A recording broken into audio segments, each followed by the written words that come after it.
Hey guys, so today we're going to be showing you how to replace an alternator in this GMC Envoy. It's a 6-cylinder. As always, don't forget to check the video description down below for the best prices on the parts and tools we use in today's project. Let's check it out. Okay guys, so this is a quick overview video. I saw another video where the guy said, oh, you got to take the fan out and maybe move the thermostat down there. This is easier than that if you just have somebody with you. So this is just a quick overview. I already have the alternator removed, but it'll also allow me to show you where the bolts are better. But first thing we gotta do is you're gonna have this AC line. It's gonna be bolted right up here with a 10, and then you're gonna have 1, 2, 3. Sorry, that's actually an electrical connector, not an electrical thing here that we're gonna pop out.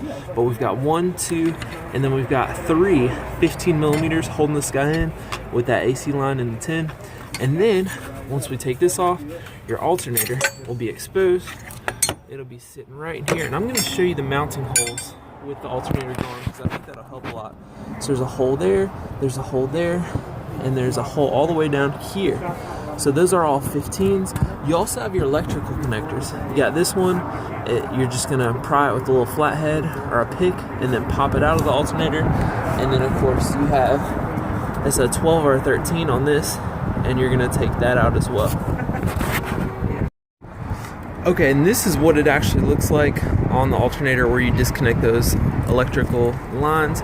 And this was actually a 10, and this little piece right here, I was telling you, it was like a little plastic thing. You're just gonna reach behind there, twist with this kind of tool right here, and that'll help you get that part off that bracket.